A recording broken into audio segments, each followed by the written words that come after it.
ദേവാലയം, Pattambi road, Kunnamkulam. Guruvayur road near royal hospital, Kunnamkulam. Youth Congress Velur മണ്ഡലം കമ്മിറ്റിയുടെ നേതൃത്വത്തിൽ ശരത്ലാൽ കൃപേഷ് ഷുഹൈബ് രക്തസാക്ഷിത്വ ദിനം ആചരിച്ചു.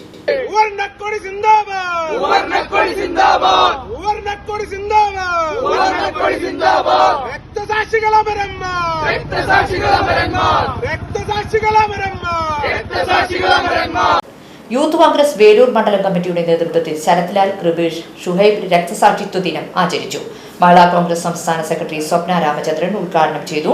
മണ്ഡലം youth Congress president MG Vivek അധ്യക്ഷനായി. യൂത്ത് കോൺഗ്രസ് ജില്ലാ വൈസ് പ്രസിഡന്റ് ശ്യാംകുമാർ പാത്രമംഗലം മുഖ്യപ്രഭാഷണം നടത്തി. Block Congress vice president PP Ramachandran, youth Congress ഭാരവാഹികളായ Ansar Thayyur, Akbar Pazhavur, Maradona Peter, Anil master, PR Velukutty, Nitheesh Thayyur, Frendo Francis, Jinson Arakkan, Aloshy Joseph Shaju എന്നിവർ സംസാരിച്ചു. News bureau, Erumapetty.